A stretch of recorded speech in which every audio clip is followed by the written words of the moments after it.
¿Dónde? ¿Por qué está esta diapositiva ahí? ¿Qué tiene que ver con lo que estamos viendo?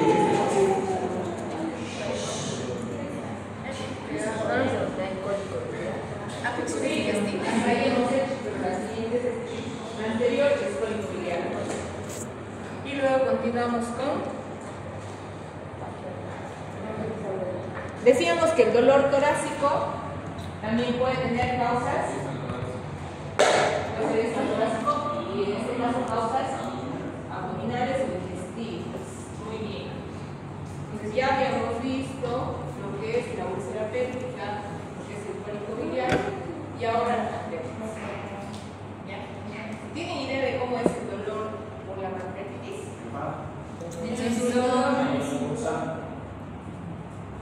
¿Y en cuanto a intensidad? Un dolor muy fuerte,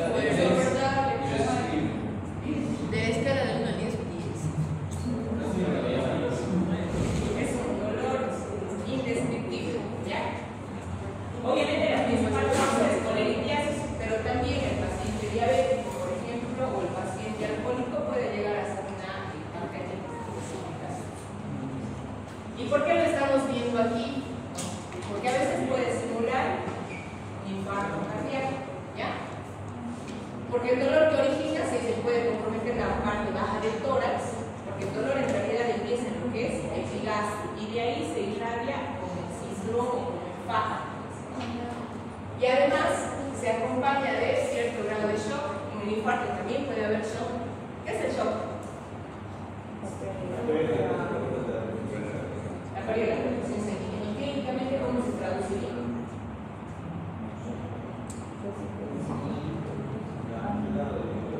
Es un tipo de disciplina. Clínicamente, ¿cómo yo me doy cuenta que mi paciente está chocado? Hay hipotensión. Hipotensión, muy bien. Palidez, diabetes, ¿qué más? Hay dos signos vitales importantes. Uno es hipotensión, lo que ha dicho Ana, y hay uno más. Frecuencia respiratoria. Taquicardia. Exacto. Taquicardia, hipotensión y eso. ¿Ya? Eso acompañado de otras cosas, ¿no? Pero si yo tengo taquicardia, hipotensión, yo digo que el paciente está enfermo. Y también puede haber alteraciones cardiográficas por el dolor, pero en este caso los niveles de amilasa, que es un laboratorio que nos marca la función pancreática, porque por el pasa, nos aclara el diagnóstico, ¿no? Y como siempre, ¿qué me interesará saber aquí para definir si es una pancreatitis o es un dolor netamente de causa torácica cardíaca? Puede ser el electro, pero antes de entrar a eso,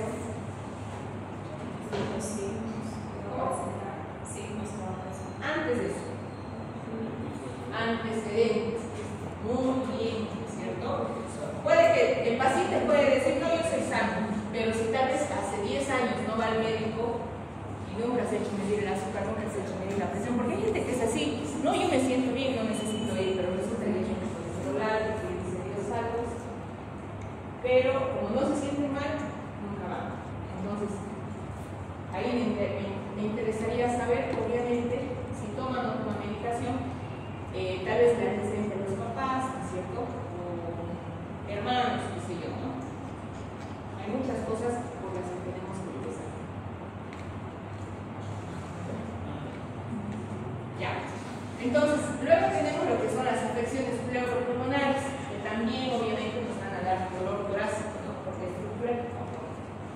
Entonces, dentro de las afecciones pleuropulmonares, se dice que un proceso patológico puede irritar lo que es la pleura. Y este origina un dolor torácico con características especiales.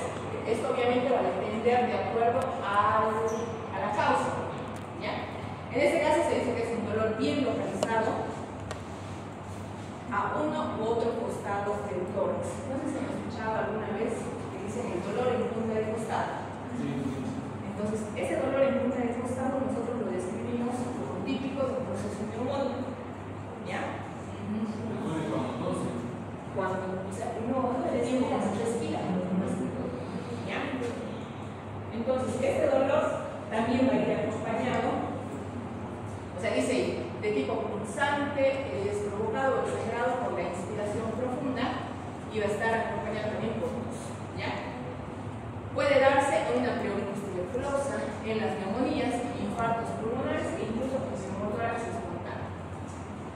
La neumonía neumocócica.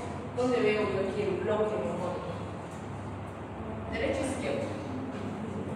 Al lado derecho, ¿no? Al lado derecho hay una imagen radiopaca, radiolúcida. Radiopaca. Lo blanco es opaco, lo negro es lúcido, ¿ya? Una imagen radiopaca. ¿Qué segmento me abarca de mi pulmón derecho? Lóbulo medio. Lóbulo medio, ¿no? Es una neumonía derecha del lóbulo medio, podríamos decir, ¿ya? Ahora, ¿por qué se caracterizan este tipo de neumonías? Primero, tiene un comienzo brusco, ¿ya? Y siempre, o sea, y van a preguntar, digamos, a los pacientes, ocurre a raíz, digamos, como que de un cuadro de enfriamiento, ¿ya? Con un escalofrío intenso, prolongado y crónico. Puede haber fiebre, puntada de costado, que es el dolor en punta de costado que les digo. Obviamente va a haber tos, obviamente expectoración. Una expectoración, pero en este caso la neumonía, ya la vamos a ver más adelante, una expectoración adherente, aireada y de color rumoroso, que es un color como la ley del rumbo, ¿no? Y obviamente en este caso nosotros estamos viendo un síndrome de compensación. ¿Y qué escucharé aquí? ¿Qué creen que escuche? Crepitaciones. Crepitaciones, exacto. Soplo, hay un soplo tubálico, que es como que el murmullo vesicular, pero como que más fuerte. Ese es el soplo tubálico, podría decir así. Eso va a ser los primeros días y luego dicen que se va reemplazando por estertosis, ¿ya? Que eso ya es originado porque ese proceso de condensación ya se está resolviendo. Luego tenemos la pleuritis aguda tuberculosa. ¿Qué características esperaré encontrar en una pleuritis aguda de origen tuberculoso?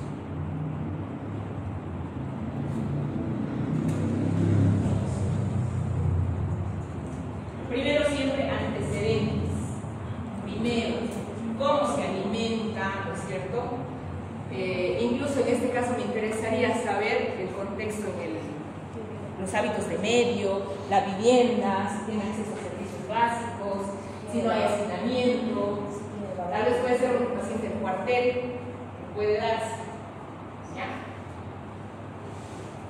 Es más frecuente en adolescentes y adultos jóvenes, en dolores de tipo regular, va a haber fiebre, malestar general y tos seca. ¿Ya? Y obviamente acompañado de esto va a haber pérdida de peso. ¿Ya? ¿Qué más podría haber? En realidad, en todos los procesos tuberculosos, la fiebre es persistente, el predominio nocturno, está acompañado de lo que es sudoración profusa también por las noches. Y por más que crea en nuestro medio, en lo último que nosotros hacemos el diagnóstico es el de tuberculosis. Medicamos para la tos, para la tos, para la tos, y después resulta que son procesos tuberculosos. ¿Ya? Bueno. En esta imagen, ¿qué creen que escucharían? A la palpación y a la percusión y a la auscultación. Matriz, muy bien. ¿Por qué? Porque hay líquido aparentemente, ¿no? Y a la auscultación, Arturo.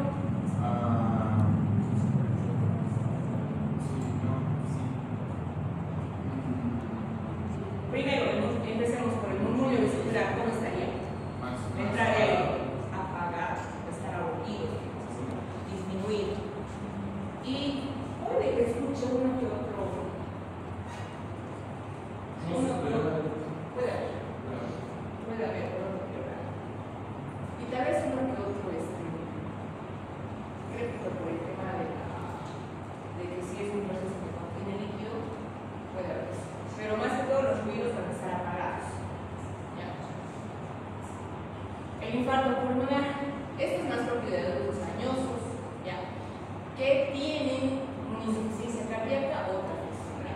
Los infartos pulmonares, nosotros los conocemos como tromboembolismo pulmonar, los llamamos en nuestro medio, tiene un comienzo brusco. Esto sí viene de la nada, o sea, ¿cómo les diría? El dolor o el malestar, ¿no? En este caso, ¿qué va a haber? Va a haber disnea, taquicardia, inquietud, tos, expectoración sanguinolenta o hasta congelada. Nosotros también puede ser de disfunción y muy adherente, que es la expectoración hematoide, o sea, una expectoración con sangre, ¿ya? Y cuando este es masivo, el dolor puede localizarse en el recto external y cervical. ¿Qué me interesa aquí para el diagnóstico? Principalmente son los antecedentes. Si ha habido tromboembolismo pulmonar, tendría que haber insuficiencia venosa en alguna extremidad del cuerpo.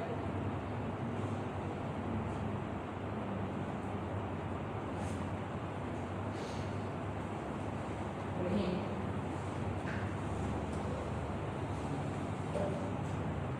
los pacientes que tienen varices, que desarrollan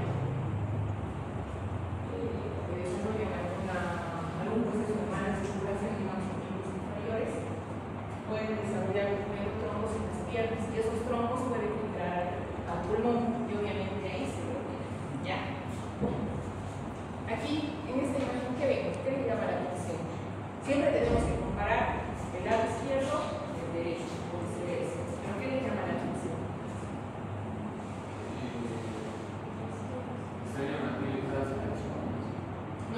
No nos vayamos al diagnóstico. Primero comparemos qué diferente veo en el hemitórax derecho y en el hemitórax izquierdo.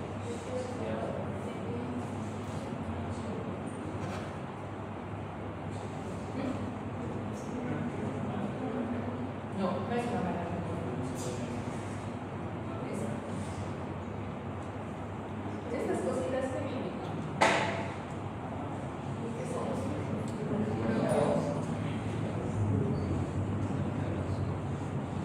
Es la trama bronquial normal.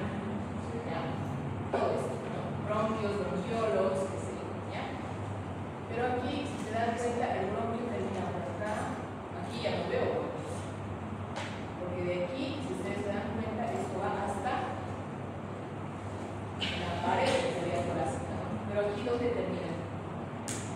A la mitad. Pues, ¿qué ha pasado con el pulmón? Se ha reducido, exacto. ¿Por qué?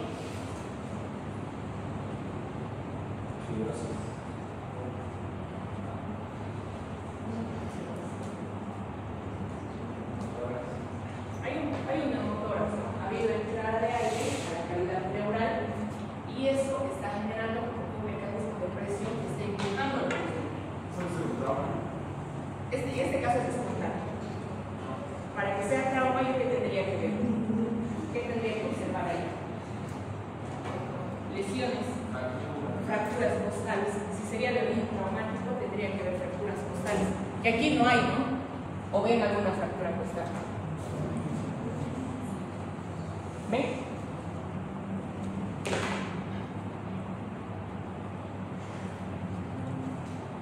Vamos siguiendo.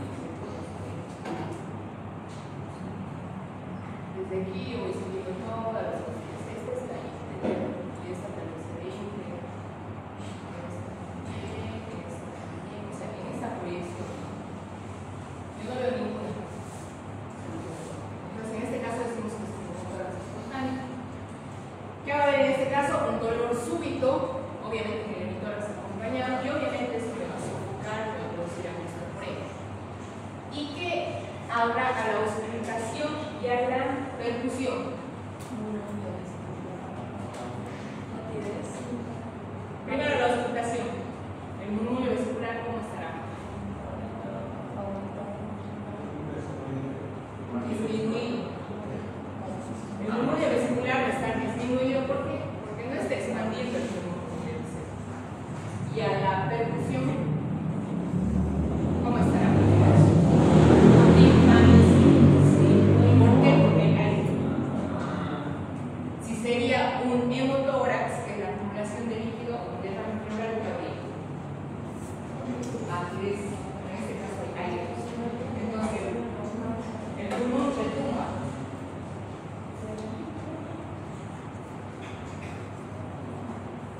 Dice, la comprobación de timpanismo unilateral con la abolición del murmullo vesicular y la ausencia de dibujo pulmonar en el grado afectado a raíz son decisivos para el diagnóstico. No, ahí me falta pulmón. El pulmón está aquí. Ahora, ¿por qué es importante el estudio problema más importante es un paciente que consulta con dolor de pecho. Primero, es dilucidar si la causa que lo está ocasionando es grave o no. Si es grave, pues tiene que actuar y además, ¿no? O también puede ser por nada. Por ejemplo, ¿en qué casos no me preocuparía por ese dolor clásico?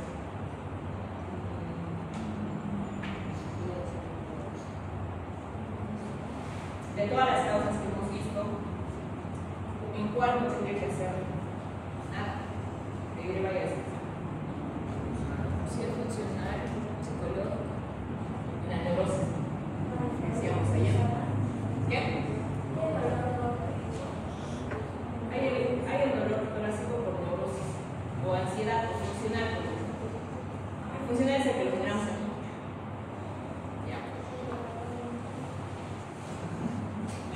Ahora, ¿qué es lo que pasa? Que a veces estas causas de dolor micronizado puede coexistir con otra en la misma persona. O sea, tal vez el dolor se debe a dos causas. Puede darse.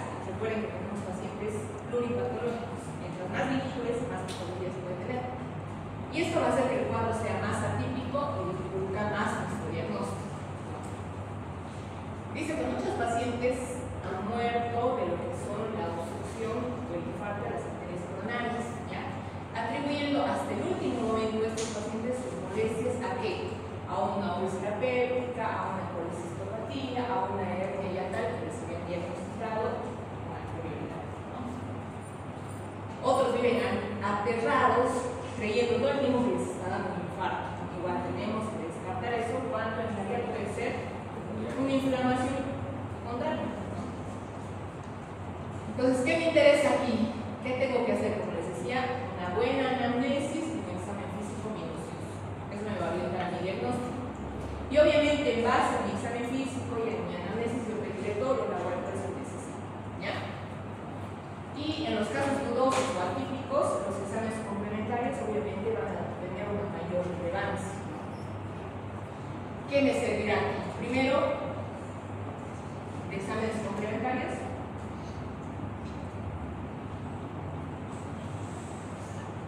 Quiero ver tórax.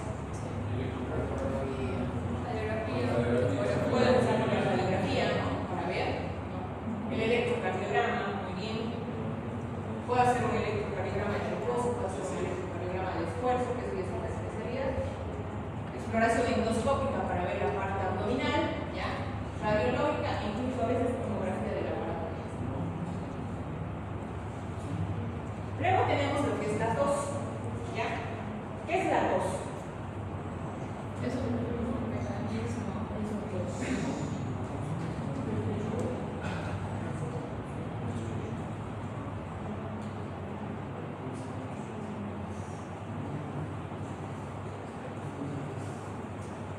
Bueno, sabemos que es un síntoma muy frecuente, ¿no? En la patología respiratoria. Te resfrías, toses, ¿no? Tienes una bronquitis, toses. Tienes asmático, toses. Tienes EPOC, toses. Tienes una bronquitis, toses. ¿Ya? Y ahí dice, es una respiración explosiva con la glotis cerrada, ¿no?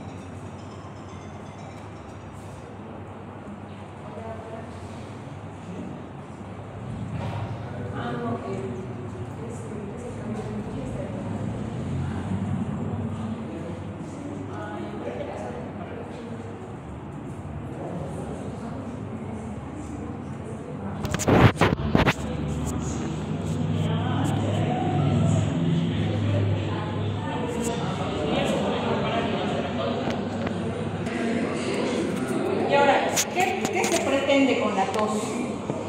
Expulsar.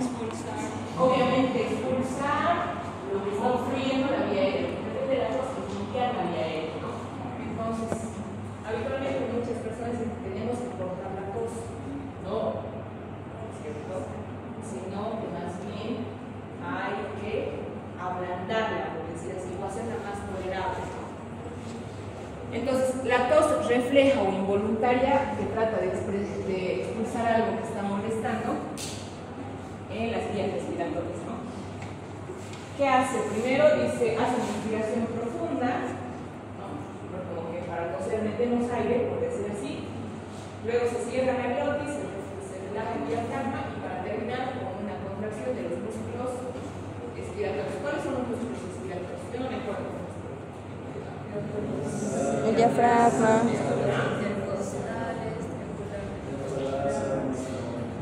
Intercostales. Ya.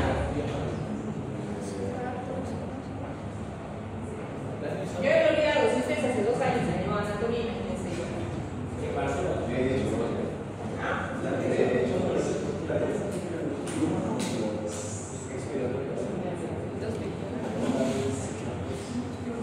El punto es que la contracción de estos músculos respiratorios se contrae y crea una presión máxima en las vías aéreas como dentro del corazón, ¿no? ¿Qué más decimos? Que es un mecanismo de defensa del organismo con el fin de mantener limpia y permeable la tráquea y el árbol bronquial, ¿ya?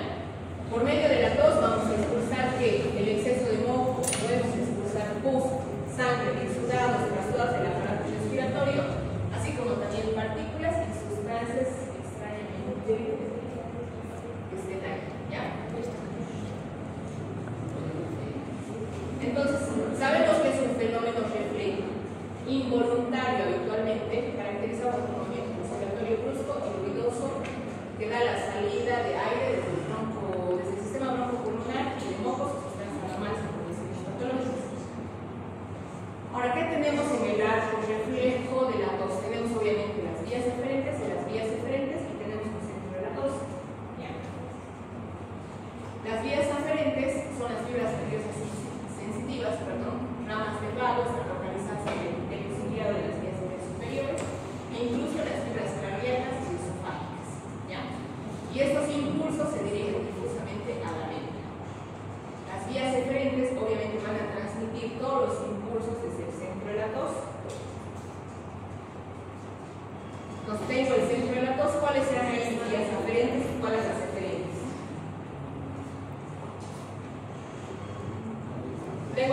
Tengo un lado receptores de vías aferentes y al otro lado receptores de las vías eferentes.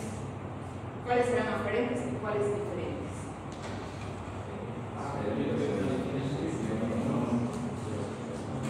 Exacto. Los receptores de las vías aferentes están en la nariz, en los senos paranasales, faringe posterior, pericardio, diafragma, tráquea, bronquios, estómago, pleura y a través del trigemio, el glosofaríngeo, el frénico y el vago van hacia el centro de la tos. Y de aquí, obviamente, estimulan ese centro de la tos y hacia dónde van? A los músculos respiratorios, es cierto, a través del sector espinal, al diafragma, a través del nervio frénico y a la laringe, tráquea y bronquios a través del nervio vago, ¿no? ¿Qué estímulos tosígenos tengo? Pueden ser inflamatorios, mecánicos, químicos, térmicos, psicológicos. Dentro de los inflamatorios, para que vean los incluso para tos psicológica o funcional. ¿Ya? ¿Listo? Inflamatorios, edema, hiperemia de la mucosa respiratoria, los mecánicos, como cuando las babas se tragan de caramelo, ¿no? Partículas extrañas, compresión de la vía respiratoria.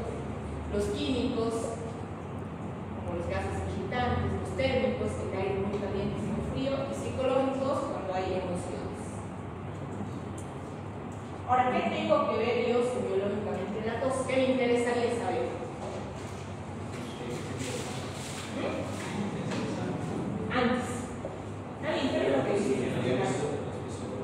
El tiempo de evolución, cuando ha empezado, ¿no? Tiempo de evolución, características acústicas, su presentación, si es aislada o es paroxística. Aislada es que se presentará que se 2 veces al día, paroxística que empieza en la nada, o sea que despierta el paciente, ¿no? Si es respiratorio o es respiratorio, ¿qué síntomas acompañantes tienen? Puede haber, por eso pregunto si es que hay fiebre, si es que hay dolor costal, ¿ya? Si la tos es reciente o antigua, en este caso será aguda o crónica. En realidad se dice que cuando es aguda, la tos va a desaparecer como sin tratamiento en algunos días o unas semanas.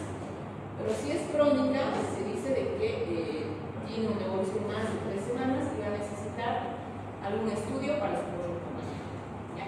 También nos interesa saber, obviamente, si esa tos produce flemas o produce expectoración o no. En este caso, si es seca o húmeda. Y si es húmeda, ¿yo qué tengo que preguntar?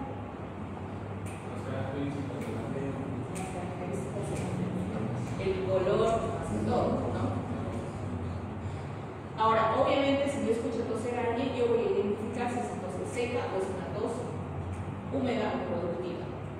solamente por oído, ¿ya? Y también tengo que comprobar si existen síntomas que apunten a un origen extrarrespiratorio. La tos puede ser del pulmonar o del cardíaco, ¿ya? Los pacientes que tienen insuficiencia cardíaca muy sobrecargados de líquido también tos, ¿ya? ¿Qué tipos de tos tengo? Así como hemos visto la fiebre, también hay tipos de tos, ¿ya? Primero, la tos quintosa. Esta dice que tiene excesos de tos que se presentan más o menos cada 5 horas y ocurren alrededor de 5 expectoraciones explosivas consecutivas, seguida de una prolongada y sibilante inspiración. Lo llaman como gallito, de forma aguda, ¿ya? Y que va a eliminar, dice que tiene una expectoración de mucosidad filante y espesa y ocasionalmente puede producir vómito. Esta tos quintosa es propia del coqueluche. No la escuchamos, no la vemos porque el coqueluche es una enfermedad de cara, ¿ya? También tenemos la tos coqueluchoidea. Se parece a la anterior o sobrevenir también en accesos de tos de varios golpes consecutivos. Tiene menor intensidad, menor duración, pero a diferencia de la tos quintosa no es productiva y va seguida de ese gallito, como decimos, ¿no? Que el gallito es como esa inspiración o silbido prolongado, ¿ya? Es propia del síndrome mediastino. Tenemos la tos ronca, que además de ronca es intensa y semeja a la del perro, también conocida como tos perruna. ¿Han debido escuchar alguna vez alguna tos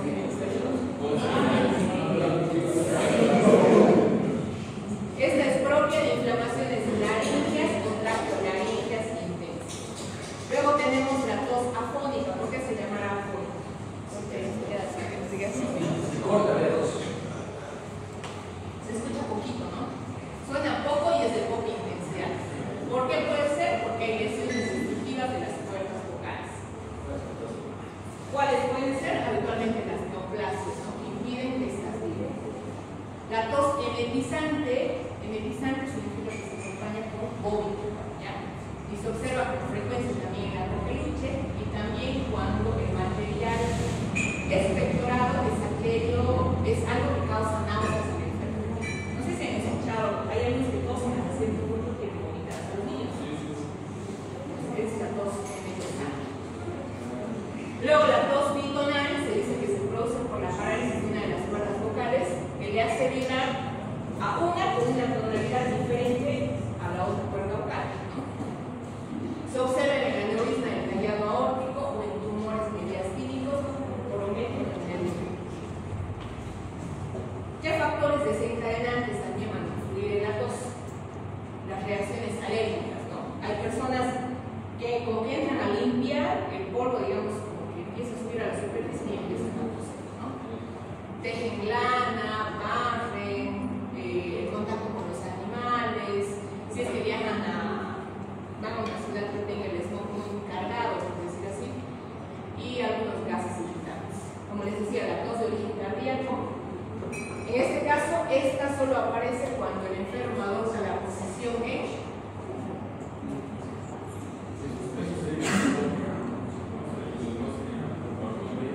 Exacto. Claro.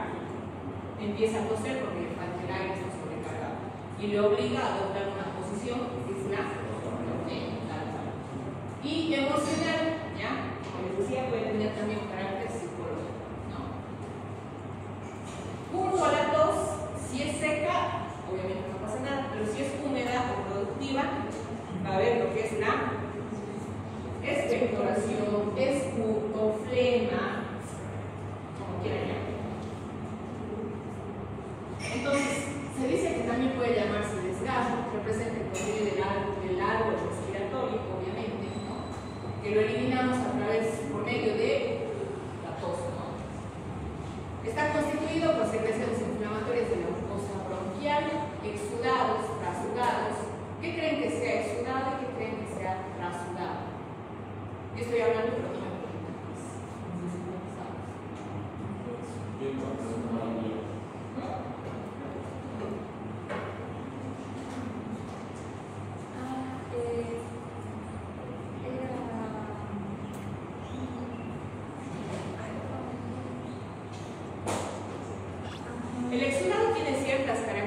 fisiológicas que hacen que sea de origen infeccioso. ¿El exudado? El exudado. Y el trasudado como que es un líquido claro, por decir así, que no tiene características infecciosas como tal. Obviamente que para ver esto se ve el valor de nucleares, glucosa, LDH, un montón de parámetros. Pero si yo hablo de exudado me refiero a infección, y si hablo de trasudado hablo de un líquido solamente tal vez irritable. ¿Ya? ¿Qué más? Un adulto normal se dice que secreta alrededor de 100 ml de moco cada 24 horas. Pero ¿qué pasa con este moco? Nosotros no lo eliminamos. Involuntariamente, obviamente lo deglutimos junto con la salina. ¿Ya? Pero cuando esto sobrepasa, obviamente ya hablamos de expectoración patológica, ¿no? Esta secreción es lenta y permanentemente desplazada desde los bronquios pequeños hacia la laringe, donde es habitual o inconscientemente deglutida sin llegar a provocar tos o formar expectoraciones. O sea, ese es la cantidad normal que secretamos de moco, ¿ya? Y cuando estas secreciones aumentan a causa de inflamaciones, trasudaciones, obviamente ya va a llegar a perturbar lo que es una función pulmonar habitual. Y esto es lo que es la expectoración. Ahora, ¿qué me interesa ver de la expectoración? Cantidad, consistencia, viscosidad e incluso el olor. ¿Ya?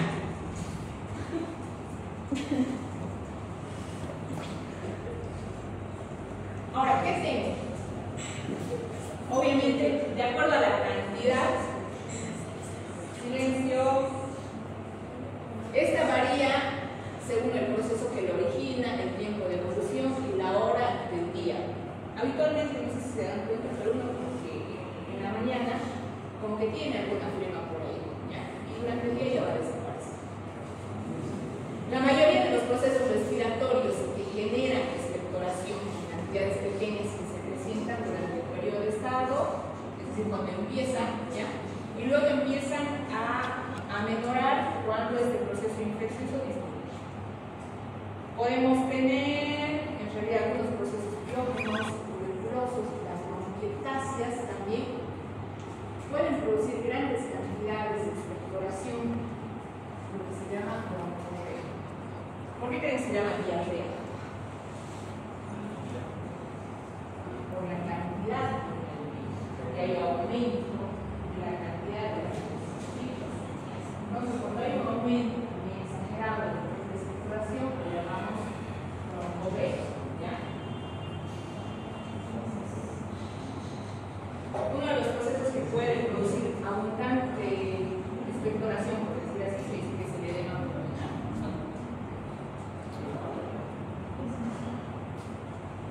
Tengo que ver la consistencia. ¿Ya? No, es una expectoración. ¿Ya? Está relacionada principalmente con la cantidad de moco, ¿ya? De fibrina y agua que puede haber, digamos, en la constitución de la expectoración. ¿Ya? De ahí deriva también su viscosidad y adhesividad. ¿Ya? Entonces, por ejemplo, en la neumonía neumocócica, yo puedo presentar una expectoración de tipo fibroso con el ladrillo. Si se dan cuenta, hay unas burbujitas de aire por ahí. No sé si la ven. ¿Ya? Hay mallas de mucus, hay un poquito de fibrina, ¿no? Y estas están bien adheridas, o sea, como que bien pegadas, no se separan unas de otras, ¿ya? Entonces, a mí me interesa saber el tipo de expectoración. ¿Por qué? Porque eso me orienta al proceso patológico que se está desencadenando todo esto, ¿ya? Ahora también yo puedo decir que mi expectoración es mucosa o mi expectoración cuando se parece al contenido de la salina. Entonces, el paciente dice a veces ¿qué color de flema tiene? Blanco. Entonces preguntamos, ¿blanco como esto o como la salina? O sea, ellos ya les especificarán. Puede ser muy purulento, una mezcla entre, por decir, moco, ¿no?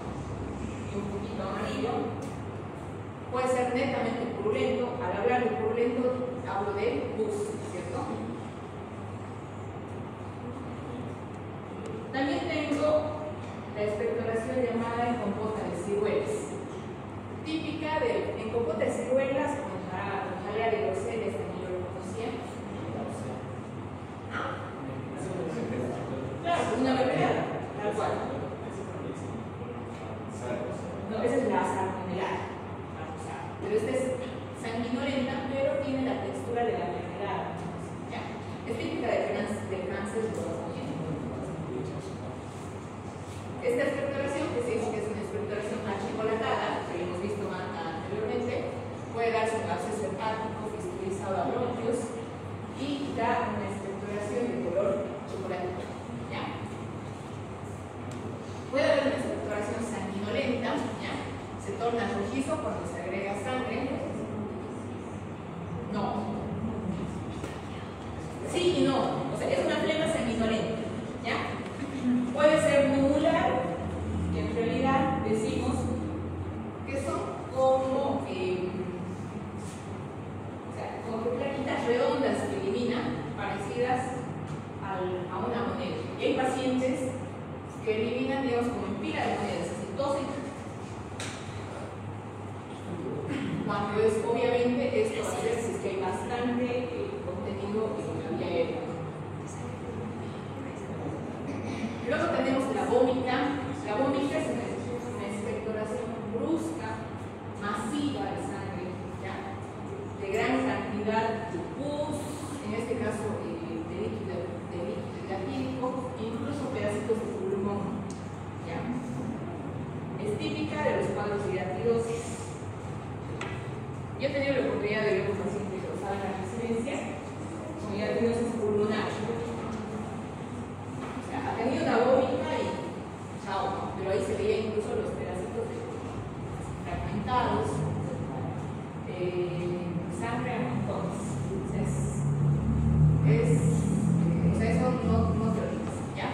Puede haber que estar acompañada de sensación de sofocación, obviamente, porque la vía aérea se tapa con tanta sangre, náuseas, arcadas, incluso vómitos. ¿Qué es la hemoptisis? A ver.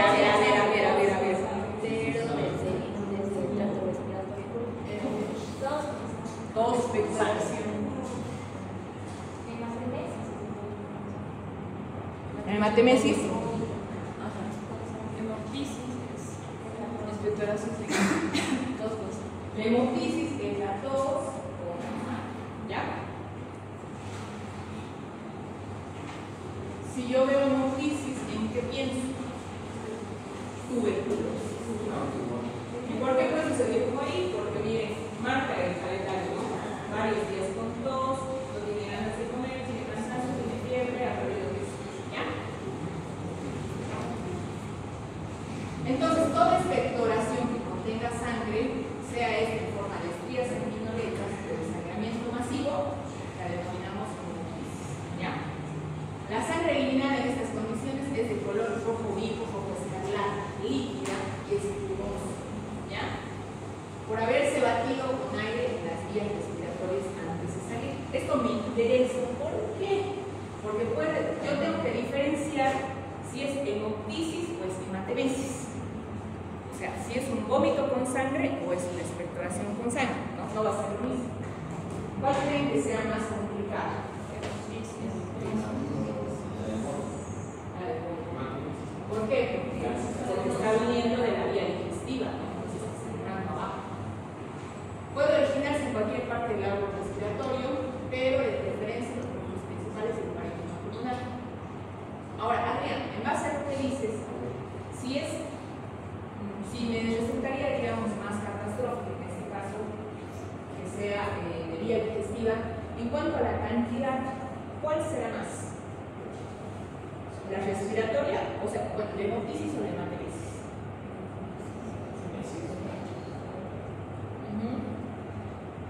Porque hay pacientes que se vomitan sangre, pero lo confunden con hemoptisis. O sea, ahí el tratamiento y los exámenes que me van a variar. Dice que está precedida de cosquilleo laringio, una sensación de de hervor en la tráquea y obviamente se eliminaban con los accesos de tos. Producido el sangramiento, este dice que puede repetirse en las próximas horas o días, pero que la cantidad a veces se disminuye, ¿ya? La cantidad total eliminada en general, y se dice que es discreta, siendo raro que un hemoptisis sobrepase los 100 ml. Si el paciente viene y dice que he tenido tos con sangre, ¿cuánto voy a preguntar? Entonces, tendría 2 vasitos.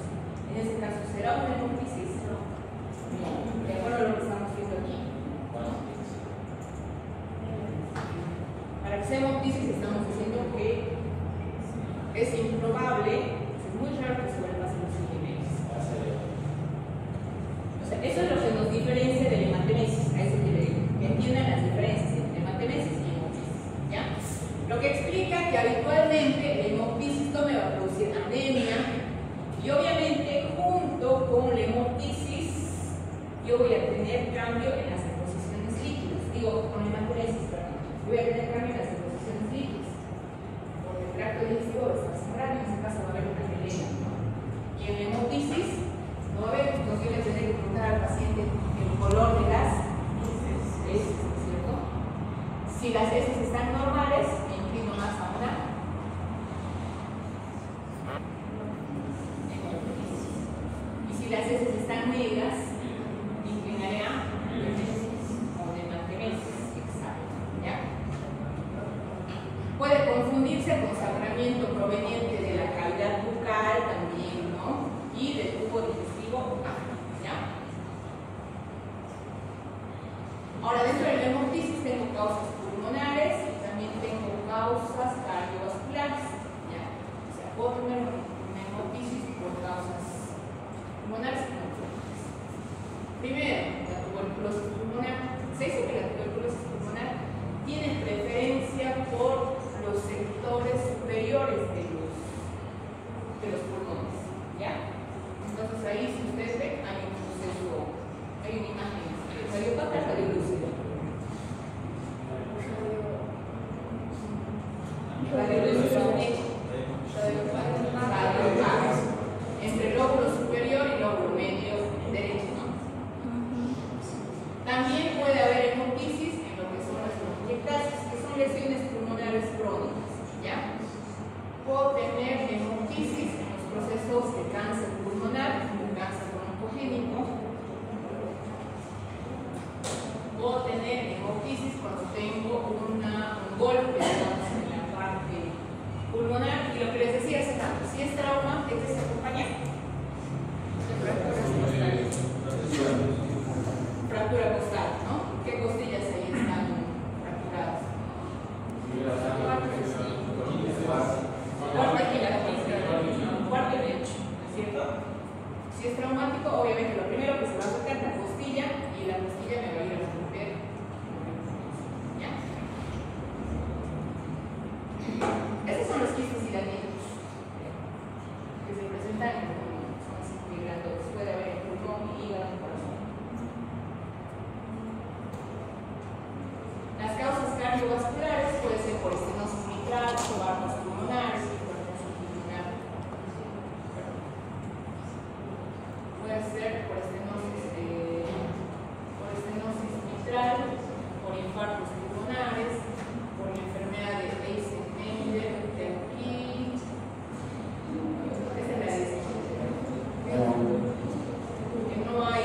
¿Qué le falta aquí en esta imagen? ¿Qué le falta a este corazón?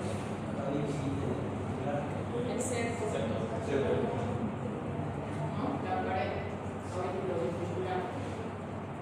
El septo. Perdón, el septo interventricular. Y también las fístulas arteriovenosas pulmonares.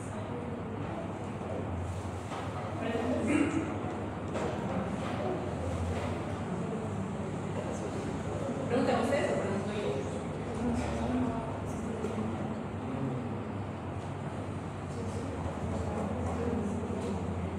¿Nada?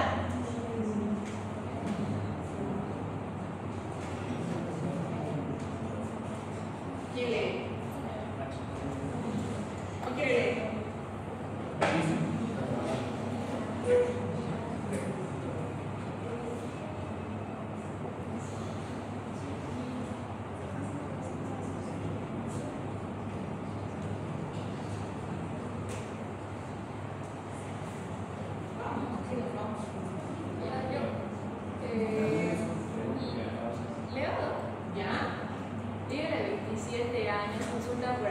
sangre roja desde hace una semana. En el Pero ahí nos último- quedemos. Expectorar sangre roja desde hace una semana. ¿Qué hay ahí? Hemoptisis. Vamos, ahora sí seguimos. En el último mes presentó episodios febriles, diarias vespertinas y pérdida de peso no calificado. Convive con su padre y su hermano, quienes están medicados por antibióticos por una infección pulmonar. En el examen físico se encuentra adelgazada con una frecuencia cardíaca de 116 latidos por minuto. Una presión arterial de 120-80 milímetros de mercurio, una frecuencia respiratoria de 28 por minuto y una temperatura axilar de 37.6. La auscultación pulmonar revela roncos y aceptores crepitantes en el campo superior derecho. ¿Cómo se denomina la expectoración de sangre roja? ¿Cómo la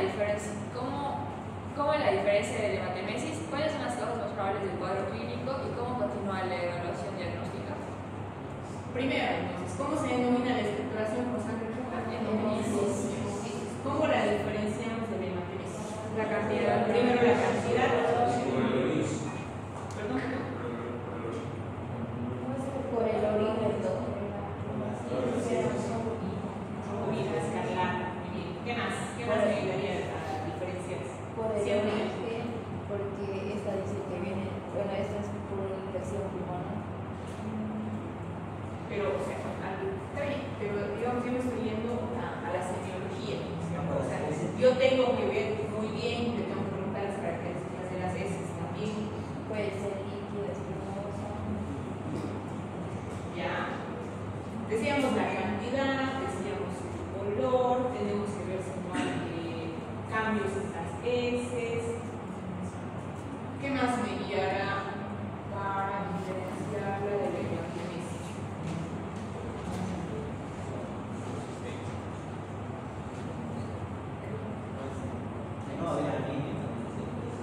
Muy bien, David. No hay anemia, no era anemia de hemoptisis.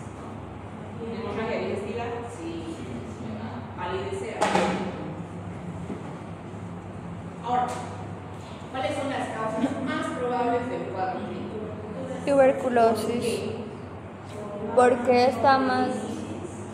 ¿Cómo? Ya, primero que hay hemoptisis.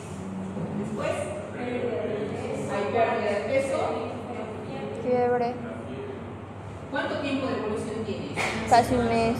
Y es una semana, ¿no? Ya hay fiebre, hay pérdida de peso. ¿Qué más? Está taquicardia.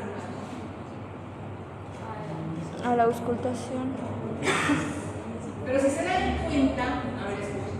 Arturo dice una semana, pero a ver, vuelvan a leer. Dice un mes.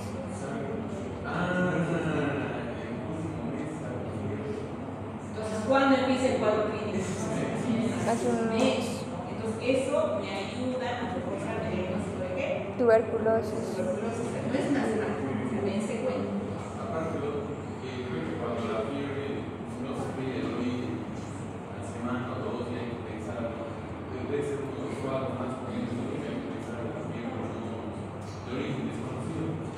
La tuberculosis no tendría que entrar en fiebre de origen desconocido porque somos una región alta de valencia en Tuberculosis. tuberculosis. Solamente que no se preocupen, o sea, hasta vida. Ya, ¿qué más me ayuda a refutar mi diagnóstico? La auscultación. Está bien, estoy hablando de un proceso infeccioso a nivel pulmonar. Está bien. ¿Qué más? Hay bronquios, hay apnea, muy bien, estoy pensando en un proceso infeccioso. Adelgazó. ¿Por qué no es una neumonía neumocócica, por ejemplo? Y sin tuberculosis. Por el tipo de sangre. Vamos leyendo aquí. Ahí está todo. Son como los créditos. Porque la tuberculosis prefiere la parte superior. Prefiere la parte superior. ¿Pero qué más? Lean, lean. Todo está ahí. La pérdida de peso. Hay pérdida de peso. ¿Qué más? Adelgazó. Por su hermano y su papá están con hipoglucemia.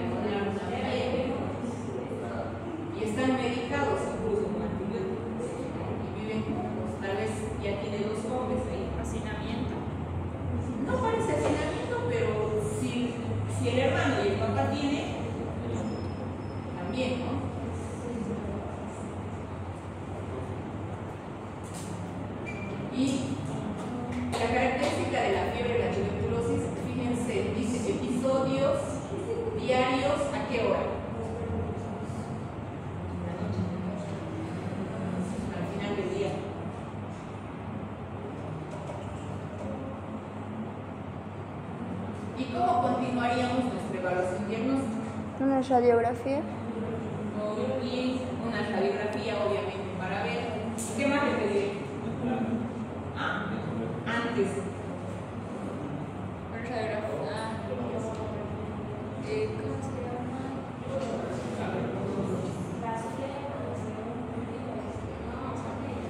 No es cultivo. No es cultivo. ¿Pero qué es? ¿Qué le pediré? ¿Qué peor? Cultivo. No es cultivo. Dice que tiene un nombre similar. Va No por es ahí. cultivo. ¿Qué es? Pietro, ¿qué es? ¿Qué es, Pietro? Muestra. Para tuberculosis, ¿pero cómo se llama? ¿Así?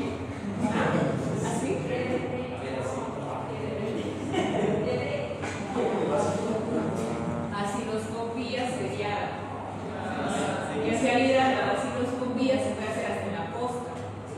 En la posta más pequeñita se puede hacer una baciloscopía, incluso ellos mismos creo que la hacen y la mandan. Entonces tengo que pedir una placa, se saque una placa y una baciloscopía. ¿Algo más que le llame la atención del caso?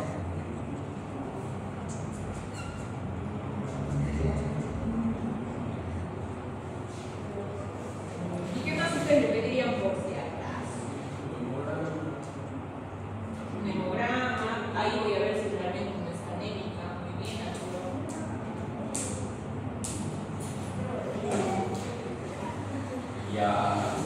Y de hemoptisis, en este caso, ¿por qué más diré que es hemoptisis?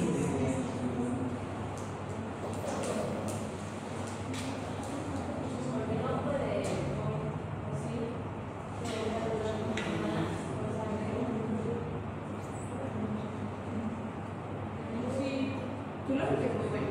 No puedes estar vomitando sangre más o menos. No llega. No llega.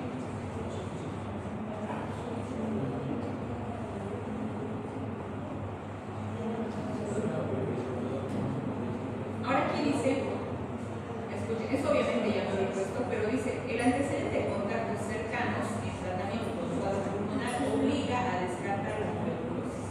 ¿Ya? Aquí dice que esto ha continuado solicitando un laboratorio sanguíneo, muy bien, que era lo que decíamos, es un hemograma, como decía Arturo, ¿ya? Donde se observa neutrofilia leve y volumen de sedimentación elevado. No sé si están llevando exámenes complementarios, pero cuando hablamos de volumen de sedimentación elevado, es que hablamos de un proceso inflamatorio infeccioso que está consumiendo a full al paciente, ¿ya? Una radiografía de tórax, dice, que evidenció cavernas en los campos superior y medio del pulmón derecho. Y una vaciloscopía directa del esputo que constató la presencia de bacilos alcohol resistentes. En este caso, se dice que sí ha salido positivo para tuberculosis. Esa imagen que ven ahí, el lóbulo superior